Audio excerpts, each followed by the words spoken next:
So let me start a little bit talking about Humboldt himself. So he was, as you explained earlier, he went on this extraordinary exploration of Latin America, and he left Europe in 1799 when he was 30 years old. And he took with him 42 scientific instruments. So he was very clearly very obsessed with measurements.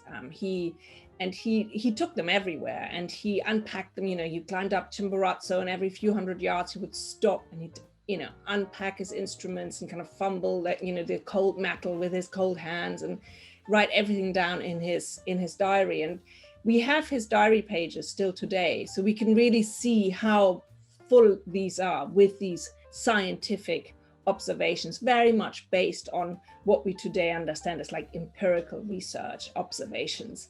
But at the same time, he was someone, and I think that's incredibly important, who was not just interested in empirical data. He again and again said that we had, in order to truly understand nature, we have to feel nature, and we have to use our imagination to understand it. So he had a quite poetic approach to nature. So when you look at his books, for example, that he published afterwards, these are books that combine scientific observations with very evocative landscape descriptions. And it's, I think, very much a blueprint of what we understand as nature writing today. So he was trying to draw in the general reader to his scientific observations through poetic landscape descriptions. He very much understood that in order to make people fall in love with nature, you have to, you know, you have to give them something quite poetic. He's also someone who actually experienced the sciences very much with his body. So he was not just standing in a lab kind of thinking. He was out there, he was feeling it. He was experimenting with his body. So he does these 4,000 electrical experiments, where quite a lot of the experiments, actually, he cuts himself and sticks metal into his body. In South America, he drinks the poisonous curare poison. He experiments with electrical eels. So he's very much with his body there, because he believes that that all belongs to understanding nature. It is something, I think, that stems from the time he was brought up. He was a child of the Enlightenment, but he was just about old enough, you know, when he was a young man, the Romantic movement slowly started. So he really bridges the Enlightenment and Romanticism in a way, I think, as no one else really did. So there's a wonderful quote by John Keats, who is a British poet, who said that Newton destroyed the rainbow by simply explaining that it was light refracted through raindrops. So and Humboldt is in a way between a romantic like John Keats and Newton, and then comes the late 19th century. So he dies in 1859, and what happens is that scientists become more and more specialized, and he can see that already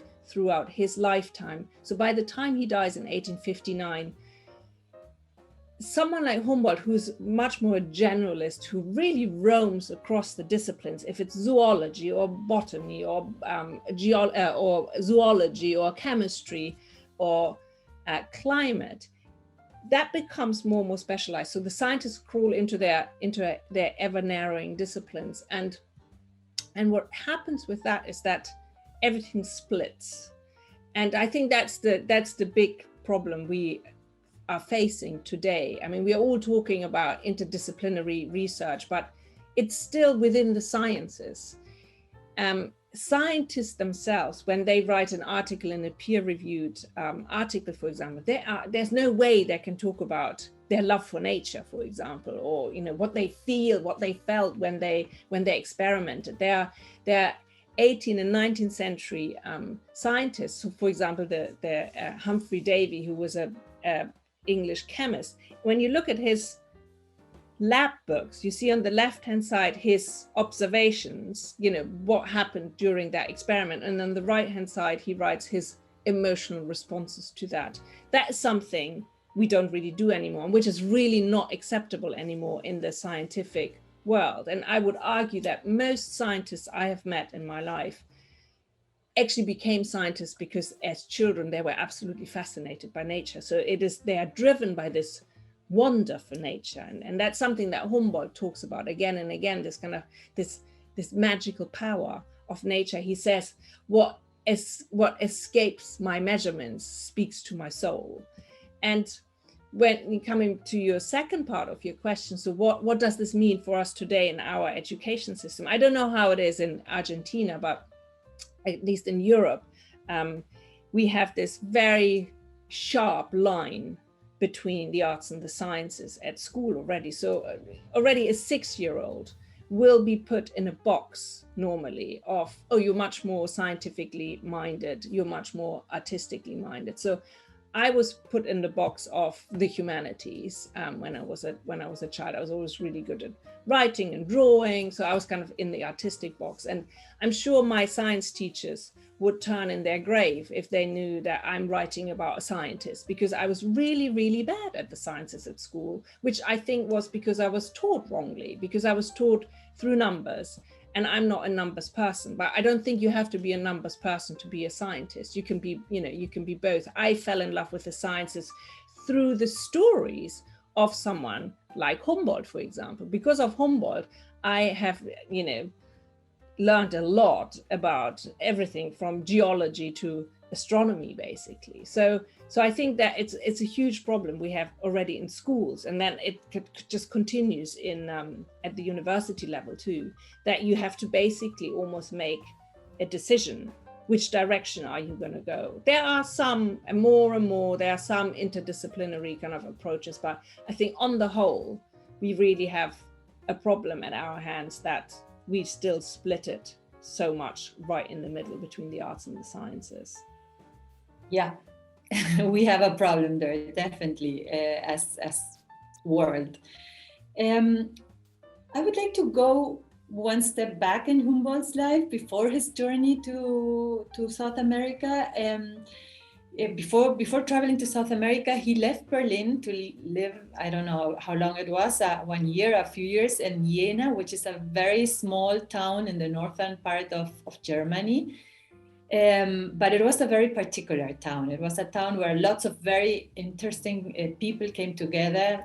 Goethe, for once, the big writer and also a makeshift scientist.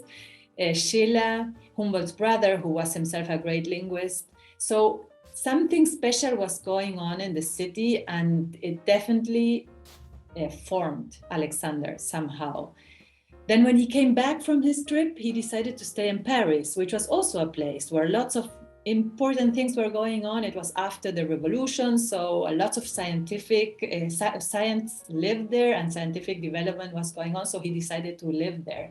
I was wondering how these places, which come up from time to time in history and somehow sort of embody a certain zeitgeist, the spirit of the time, what role they have, and if we still have them today. We had one of this conversation with the German philologist Hans Ulrich Gumprecht, and he even wrote a book about this, saying that today's zeitgeist is embodied in Silicon Valley. So I wondered what you think about it. Would you agree with this idea?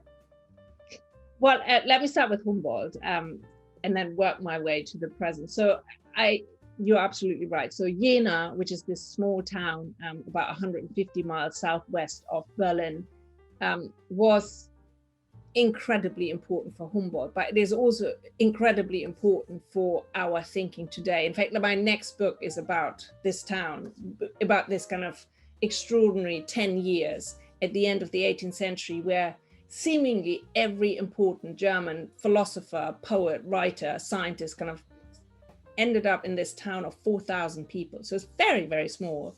And it's really what happened there. It's the birth of Romanticism, but it's also the birth of how we think about the world today, because the philosophers there moved away from this idea that nature is this divinely, ordained clockwork or something, kind of a big mechanism. And what they said is that actually it's not. It's we create the world in our mind. The self is really the lens through which we understand the world, the categories of our mind. And with this, they gave the mind an incredible power. This happens in parallel to the French Revolution. So you have the political revolution in France, and you have this revolution of the mind, the revolution of the self in Jena. And exactly at that time, the young Alexander von Humboldt, in his mid-20s, arrives in Jena. He doesn't live there permanently. He stays for very long, several months long visits with his brother. And he meets the German poet Goethe there, who's 20 years older, who is not just a great poet, but who is also a scientist. And these two men kind of come together and they experiment together and they talk and they go for walks and they read together. And they both influence each other incredibly. So there's the young Humboldt who really teases out of Goethe kind of to focus more on his scientific work, who then also begins to infuse his literary work with scientific ideas. So it's a complete merging of the arts and the sciences. So his greatest work, Faust, for example, there are lots of the latest scientific discoveries are worked into the story of Faust. And then you have Humboldt, who arrives there very much as an Enlightenment scientist, and who, when he leaves Jena, says, Goethe has given me new organs to see the world, because it was Goethe who, as a poet, taught him to look at the world differently through this lens of imagination. And it is this moment in time in Jena where the subjective, the self, becomes so much more important. So suddenly it's not just about a rational understanding of the world, kind of in this objective way. It's the opposite. What these philosophers are saying is there isn't such a thing as the absolute truth. Everything goes through the filter of our mind. And that's why we should actually celebrate it. It's part of how we understand the world. So it is very, very important. And I would argue that if Humboldt had not been in Jena at that particular moment, he would have not been the scientist he became. He would have been a great explorer and great scientist, but he would have not had that other aspect of his thinking. And then the same when he goes to Paris. It is an extraordinary moment in Paris after the French Revolution, because you have a moment there where the church, the Catholic Church, lost its power. So for the first time, scientists could ask all these questions they had not been allowed to ask before, because there was not the Catholic Church watching them. So it was really a city kind of steeped with the sciences, and that's where Humboldt wanted to be. So I do think, I mean, this is the reason why I'm writing a book about Jena. I do think that these places where for some reason everybody comes together are incredibly important, because it's almost like a shift that happens, but it happens because it's like magnified, because everybody is there together, something happens. And we have this with the Bloomsbury set in London. We had that with the modernists in the early 20th century in Paris with Hemingway and Fitzgerald. So we have that with the American transcendentalists in Concord, Massachusetts in the mid 19th century. So we have these moments when this happens. I'm not really a commentator on today so much. So I would not like to hope and think that Silicon Valley is the place today. That would scare me.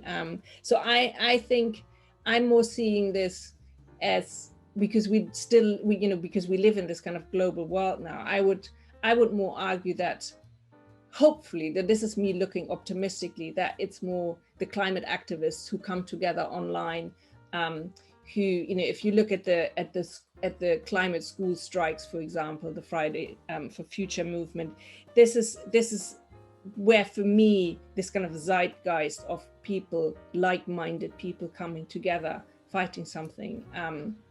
But it can also be collaborations of scientists. If you look at how quickly the kind of the vaccinations have been developed now for COVID.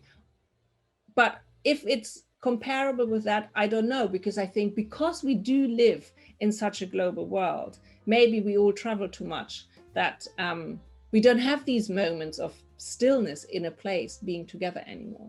Yes, absolutely. I think there are some very interesting things you're saying there. Of course, I know you're not a specialist in today or the future, but I was very interested in why this figure of Humboldt, first you were interested in it, and how much interest it is gaining everywhere, and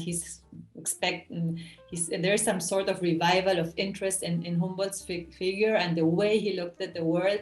So that past is telling us something about our present. I think what happened with, so when I started writing about Humboldt, which is now, it's more than a decade ago that I started the book. And there was this moment, well, first of all, as I was touring the US, for example, for my previous book, and then people would say, like, what are you writing about now? And I'd say, like, well, I write this book about this German explorer called Alexander von Humboldt, who was actually the most famous scientist of his age.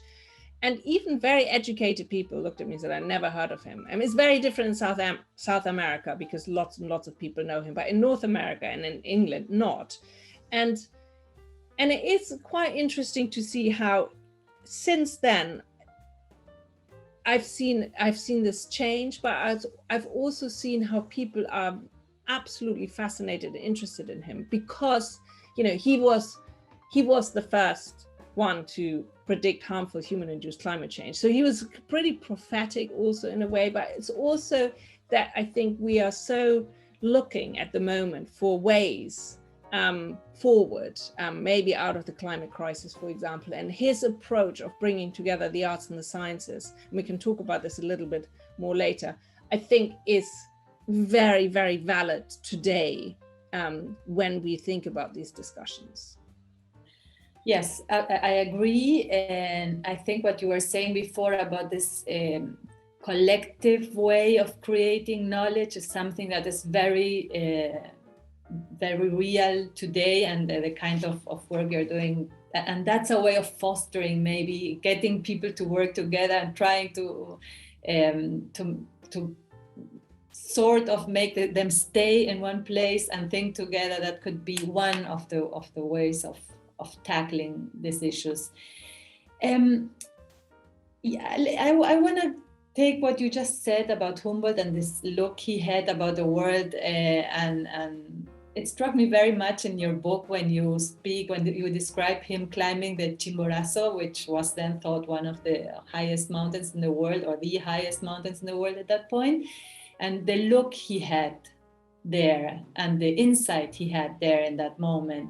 Here in Latin America, we all know Humboldt very well, of course, but we tend to have this idea of the European look on our earth as a look of conquest, as a look of, well, great, I have all this earth there and I'm going to see how I make it productive for my company at home. And what you explained there is something completely different. Humboldt had and that's being also considered anew also in Latin America and in literature, which is very critical of Occidental discovery. Humboldt is being separated from this critical and being valued in a different way. So you tell about this insight he has there of the world working all together, and how even though he believed in progress, he was a child of his time, as you said, he was very aware of the damage we were already making on the world at that time. So I was wondering two things. First, the information he produced there, all these detailed maps and the reports he gave, for example, to Jefferson about what is today Texas and so on, sadly was not used to protect the planet. It was used more often than not for this extractivist kind of endeavors. What happened there, and is what I'm asking myself. And also, if he was so clear-sighted about this, about these problems and these dangers, and at the same time, he was a person who was very well listened to. He gave talks all over Europe, and he published his dozens and dozens of texts, and very important leaders listened to him, like Jefferson, for example. So how come this part of his message didn't come true? Nobody paid attention to that, to that part of his thought. At that point, could we have taken another path, do you think? So let me go back to his actual exploration, because I think what is very important to understand is that, unlike all other explorers before, Humboldt was not traveling on behalf of a king or a government. He was traveling as a private individual. That meant he could do a little bit more what he wanted. He paid for everything himself. He traveled with a very, very small team. So he's not your typical European explorer who kind of marches in with 70, porters who carry his, beds and everything. So they were normally it was him, Aimé Bonpland, and then, a couple of guides. So he traveled very differently. So it was less brutal in a way, this, marching in, this is all mine. He also didn't travel on behalf of a king who wanted to exploit a country, who wanted to know where's this and how can we suppress these people. All of that was not on his agenda, which doesn't mean that the information he brought home was not used like this. And I think it's very important to distinguish between his reason to travel. His reason to travel was scientific discovery. What he brought back is then used by others differently. And there are two, just to give you two, I think, very obvious examples. One is the information he brought back about the mines, the silver mines in Mexico, which he published in a book with a lot of information. And this information then caused a huge investment rush in Mexican mines, which then ended up in a big bubble, and it was terrible. And he was all his life, he said, this was not what I was intending. I never said that this should happen. So he regretted that very much. And then there's another example, which is the guana, which he found, which he not found, he heard about farmers in Peru telling him that this, basically bird poo is very, very good on their fields. So he brings a sample with it to Europe, just a small sample. And a chemist there works out that it's full of nutrients that are very, very good in agriculture. So that then creates this guana boom, which is, basically destroyed this whole area, and obviously didn't leave much of the guana for the farmers in Peru. Again, that is something which he regretted all his life and said, I wish I had not brought this to Europe. So he's very aware of what's happening there.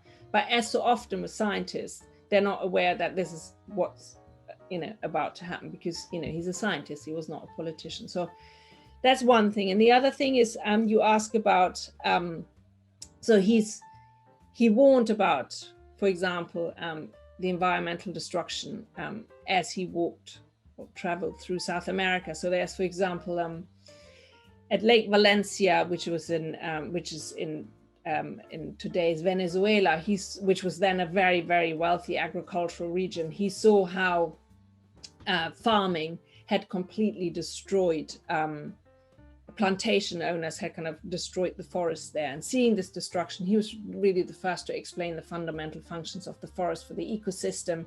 So he understands how it works. He understood that trees have the ability to store water, to protect against soil erosion. He also sees how mines exploit the land. He sees how ruthless pearl fishing destroyed the oyster stocks. He observes how the missionaries at the Orinoco collect all the eggs from turtles, and they use the oil to make use the oil for their lamps. And then the indigenous people describe to him that every year there are less and less turtles. So he understands this connection. He warns about it. And then, as you say, nothing much happens. In fact, in 1832, so 30 years later, he says there are 3 ways in which humans can alter the climate: through irrigation, through monoculture, and through the great masses of gas in the industrial center. So he really knows what's happening, and then not much happens. So I think there's several reasons for that. One is Humboldt was not an activist.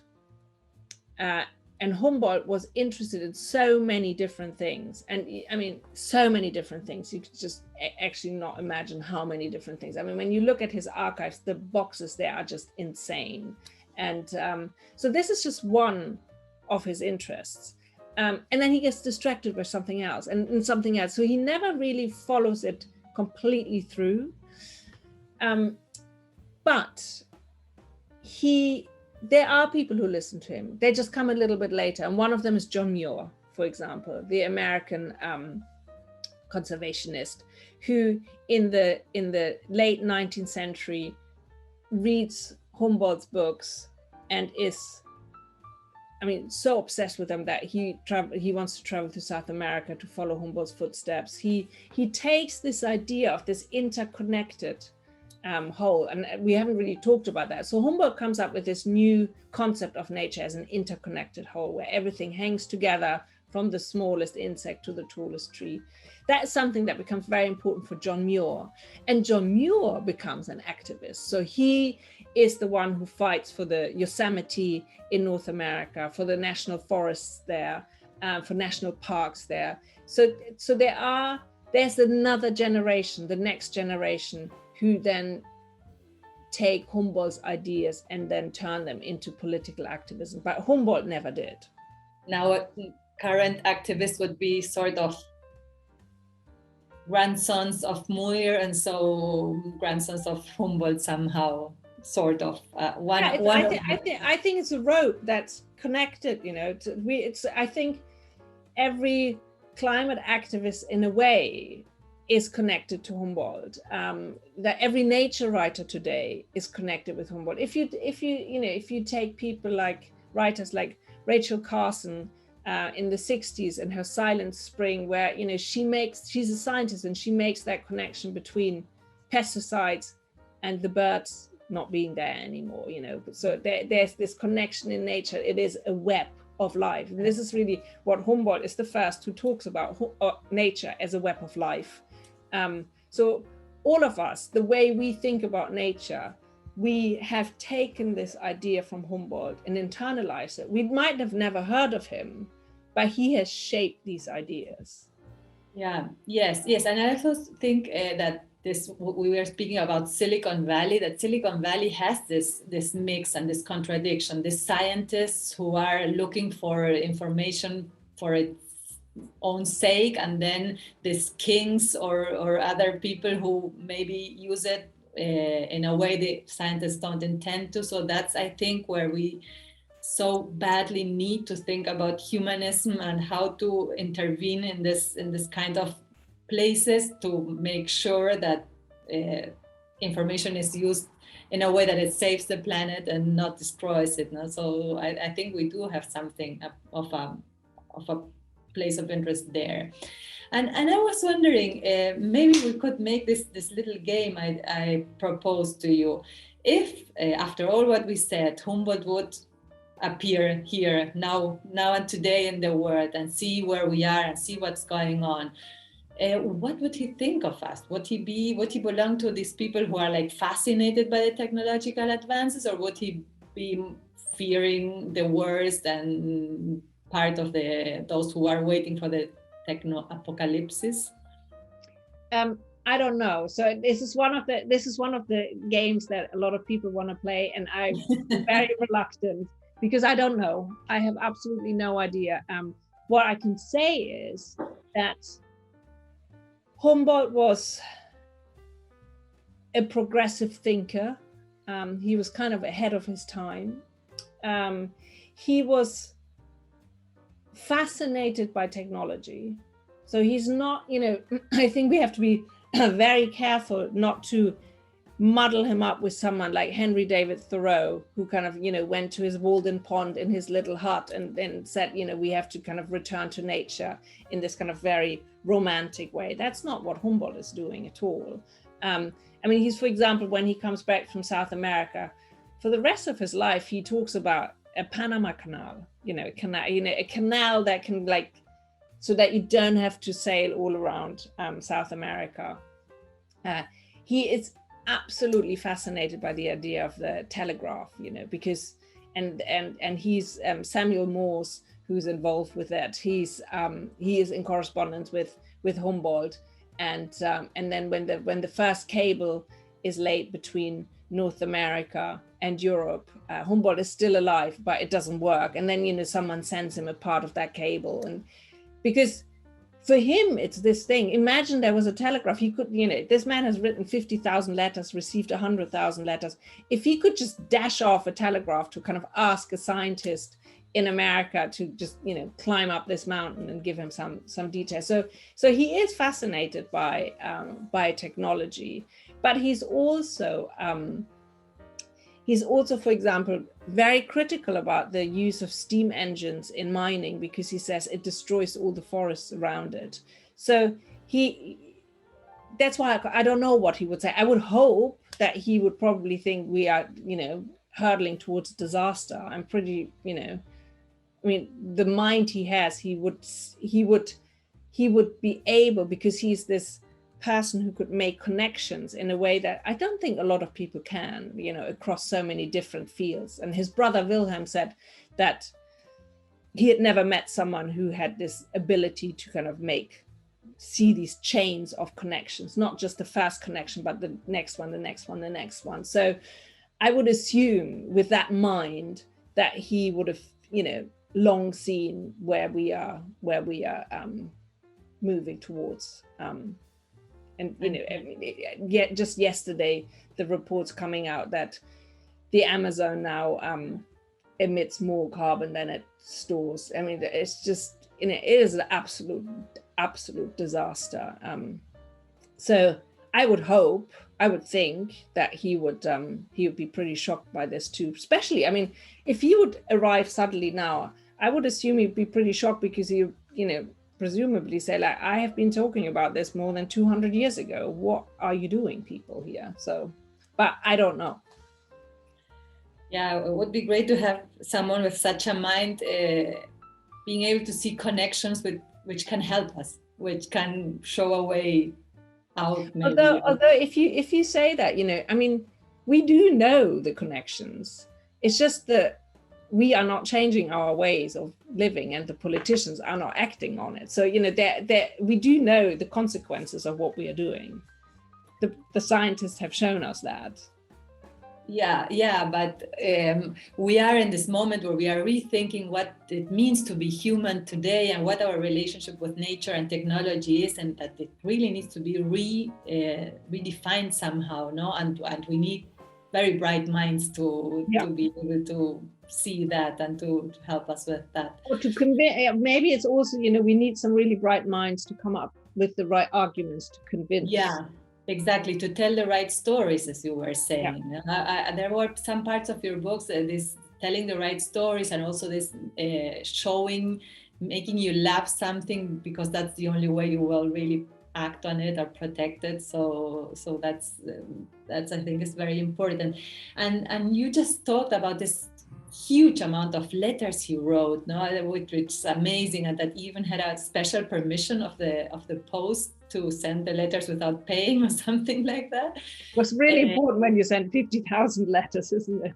50,000 letters. It's amazing. How did he manage? He doing so many things, of course, by hand. So it was amazing.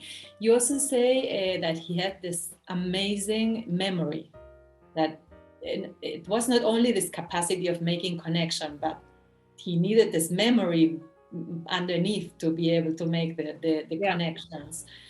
That's also amazing. And well, it's actually what's extraordinary about this is that it's like his brain was really like a computer, because he could, and lots of contemporaries commented on it. So he must have been very unusual, because he would climb a mountain and he would remember the shape of a leaf of a plant he had seen 20 years before.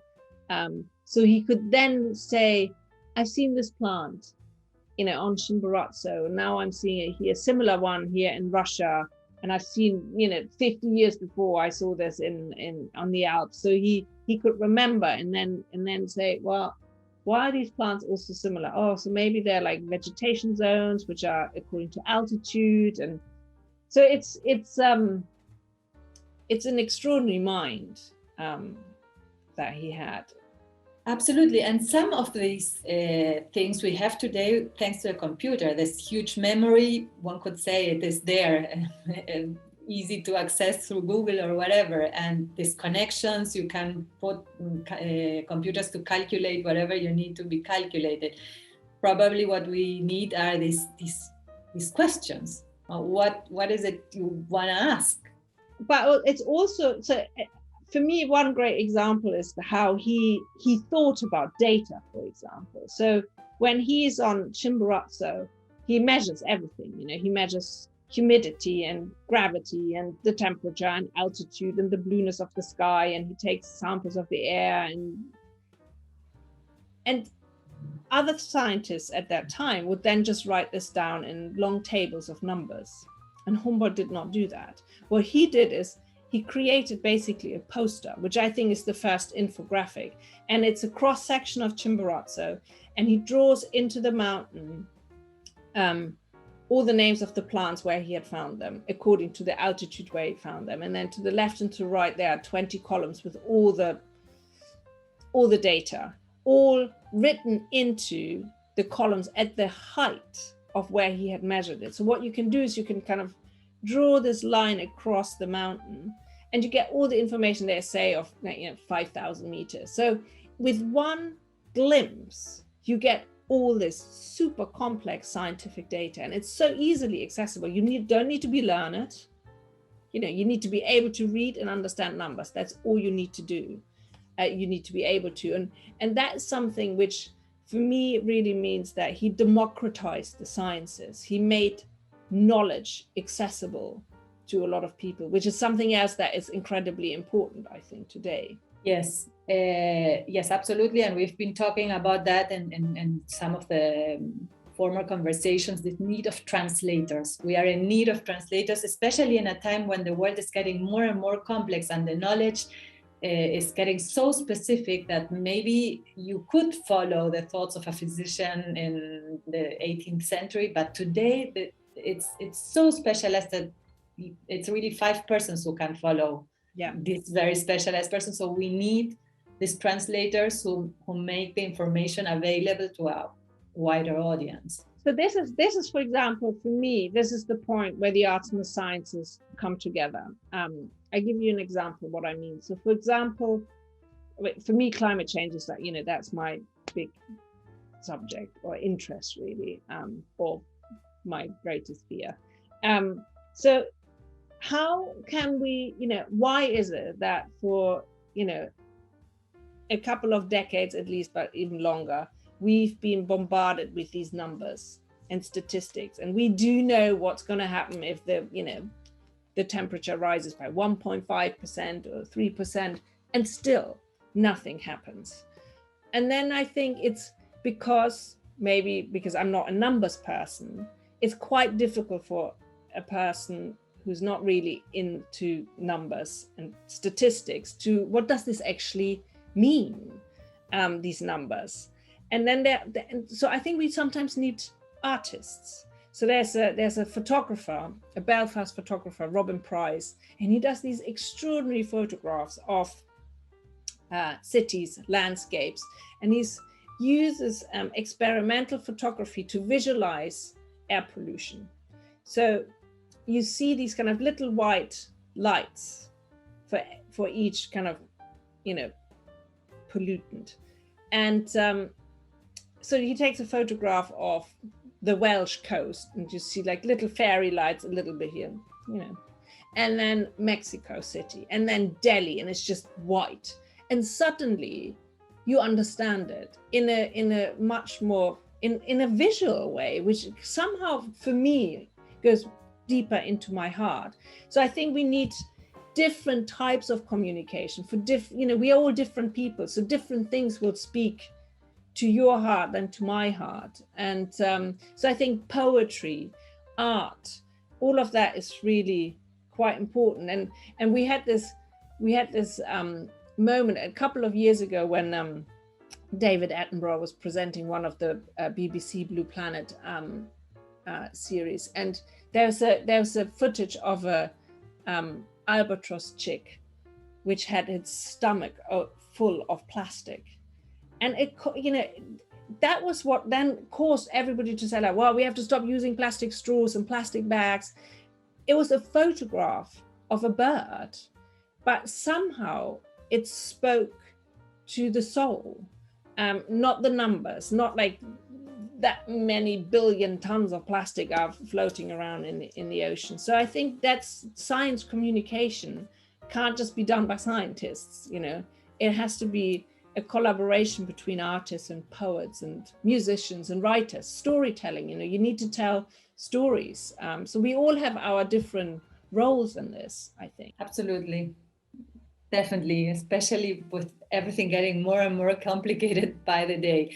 And we were talking about the emotions and feelings and imaginations all coming together in Humboldt. And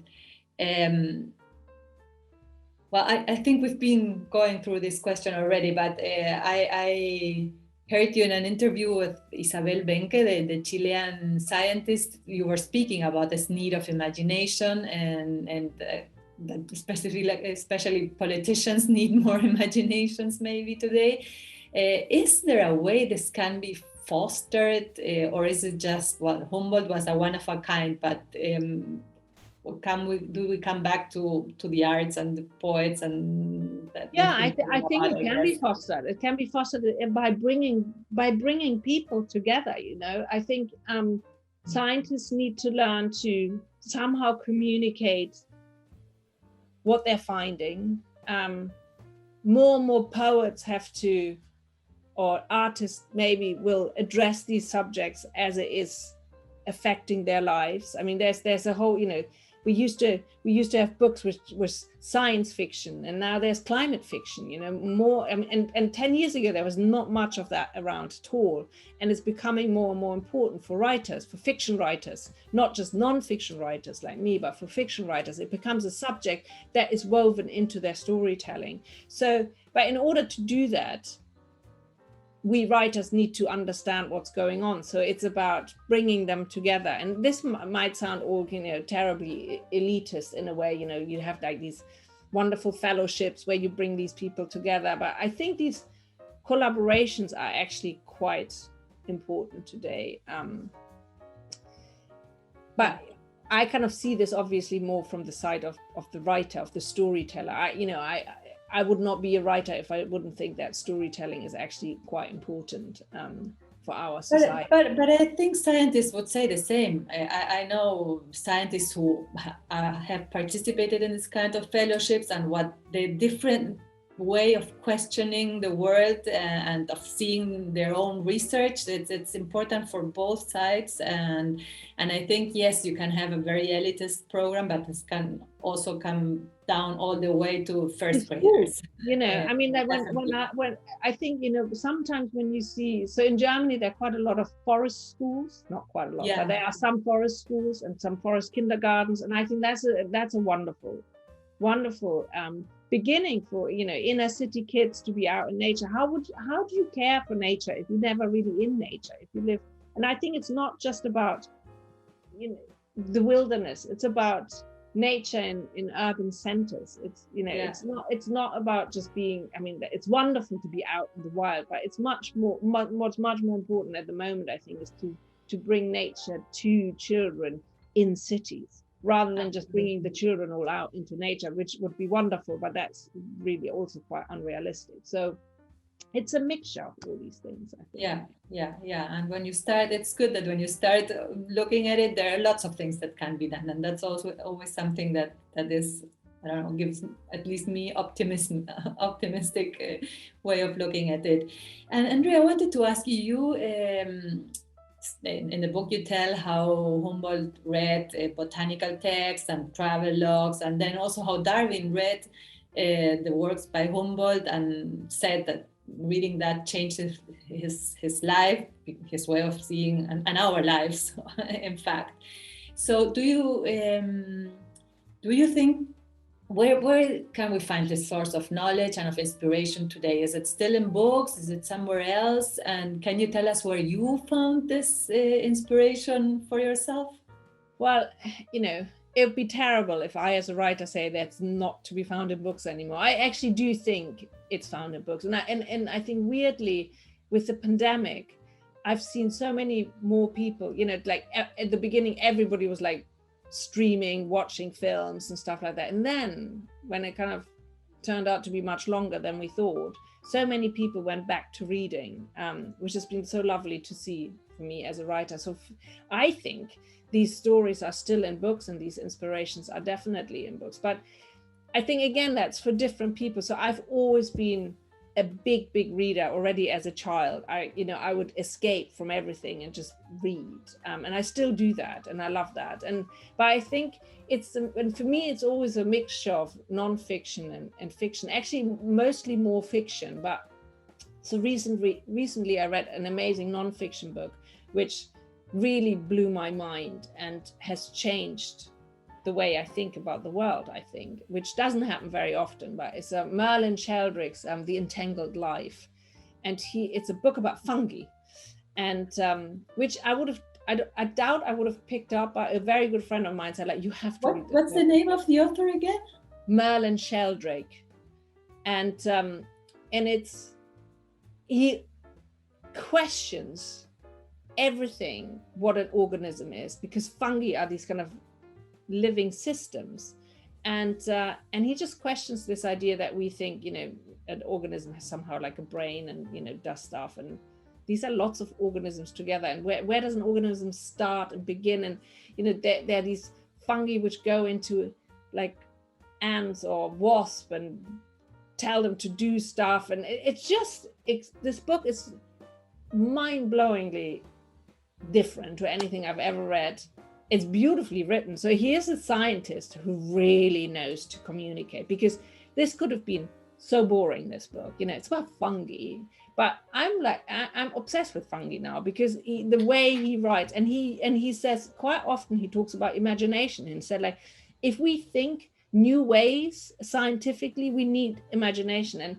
And almost every scientist you talk to will actually say, if you want to explore something, you need imagination. So that was one book which for me very recently, like last year, kind of was one of these kind of big inspirations. And then also a couple of years ago, to give you a fiction example, was Richard Powers' Overstory, which is a book really that for me is the first fiction book, the first novel that really deals with climate change in a brilliant way. And there's one strand of the story about this female scientist who discovers that all the trees are basically communicating with each other through their kind of fungal networks. But he builds it into fiction. So you somehow, by reading this book, you get the knowledge that some scientists are struggling to articulate, but in a really, really greatly told story. So yes, I think absolutely there are still books out there that are very, very inspiring, and hopefully there'll continue to always be these books out there. I mean, books are the most wonderful thing, because you open them and you just fall into another world, and someone has written them for you, and you can just go somewhere else. And there's nothing like a book, I think. I couldn't agree more, Andrea. Although I also understand what you say. There's, for other people, maybe it's a movie, or it's a piece of music, whatever you get. And and I think it's about I also have that. If I don't know, if I go and walk through a forest or something like that, I can have a very different but also an inspiring time, but sometimes it's a person you meet who, you know, tells you something you've never heard about. And that's, for example, one of the things I'm really missing in the pandemic, the kind of serendipity of bumping into people when you are in a restaurant or when you go to dinner parties. You know, suddenly it's all, you know, Zoom is wonderful and everything, but you don't have that coincidence, the serendipity of meeting someone and sitting next to someone at a dinner party who has a completely different job, who has a completely different interest, and suddenly there's something that informs your own thinking. All that is missing at the moment. Absolutely. We hopefully it will come back. I don't know. I hope so. I think we have. Well, it's fascinating listening to you speaking about books. I mean, it's always, I know that there are questions about who is the author, so people want to go and get those books. That's wonderful, and that's how knowledge goes around us. It's another way. These translators we were talking about, well, books are some of them even translated or not. That's another matter. I think we have time like for one last question. You in your book you make all this line from let me take my notes, with Copernicus and Newton and Jefferson and Humboldt and Darwin, and how they made different discoveries or changed the way they saw the world, and therefore made this line of how we are seeing the world today. Is there any room in your material and your studies for non-Western ways of knowledge, non-Western philosophy? Well, there is. The problem is the language.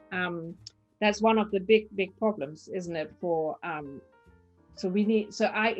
can't read Chinese, I can't read Spanish.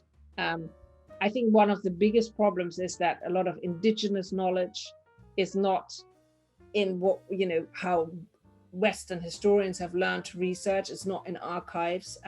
So that's a huge problem. That's in a way probably also another field where collaborations could do something amazing. You know, imagine a historian of I don't know, the Arabic world coming together with a historian of the Western world and South America, and they kind of work together and suddenly realize there were these similarities or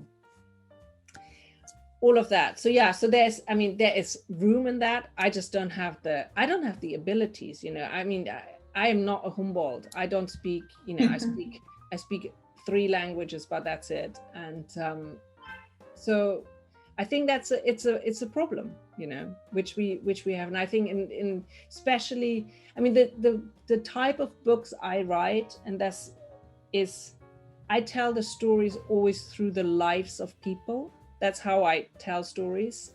That's how I tell, you know, the next book, which is really the topic is incredibly philosophical. The only way I can tell the story where I think which will not bore my readers endlessly is to tell it through this kind of amazing group of poets and artists and philosophers who, you know, all have affairs with each other, and they live in their kind of it's like the first commune, and you know, the women divorce all the time and marry other men. And so I need to have that lightness also. For that I need letters. I need to bring them alive because I don't invent anything. So there you have the problem of, you know, why are there not enough stories about servants, about the indigenous people?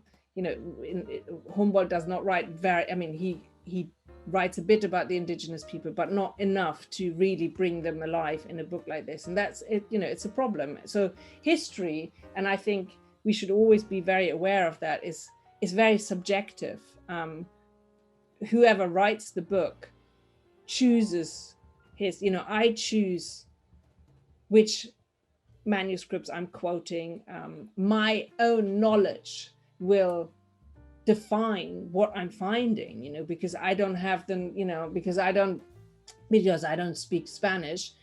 All the Spanish manuscripts I got someone else to translate, but I will have missed a lot of stuff that I normally find when I read the language. I find something because it's on a page next to it, which I wouldn't give the translator because I don't know that that's the page. So I think that we need to be very aware that these are not comprehensive, full, objective histories. These are stories. I mean, the word story is in the word history, which I think this is what I'm underlining in the word history, is the story.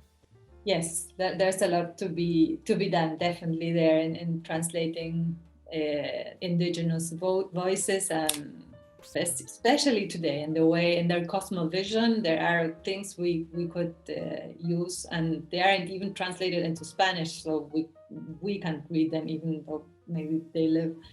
And I think, I think Humboldt, for example, and with his understanding of nature as this living organism, as this interconnected whole, that was very much also informed by the indigenous people he met in those 5 years. That doesn't just come from nothing. This is, he would talk to them. They were there, when he paddled along the Orinoco, that was 75 days with the same guides. They obviously talked, and they would have also imparted their knowledge of how they understood nature, and that very much, I think, informs his understanding too. Yeah, well, but you tell about that in the book. It comes through in the book. So Humboldt. Obviously, I don't have the voice. That what I don't have, and that's the shame. I obviously don't have the voices of the guides. Only through the lens of Humboldt's writing, I have that. But well, it's one person who paid attention to those voices, and that's important and relevant, and it's very well put in the book. So well, Andrea, I think we've done our hour, and gone through a lot of subjects which we will then later on work with, and this conversation is just in the making. We will go on. Hopefully we will have the possibility to make this real in place once all the I'd love to come. They're over, and maybe we're gonna welcome you here in Buenos Aires. But for the time being, I thank you very, very much for your time, for your generosity, for all the information you shared with us, and all the thoughts you shared with us, and well, hopefully this will go on. Thank you very much.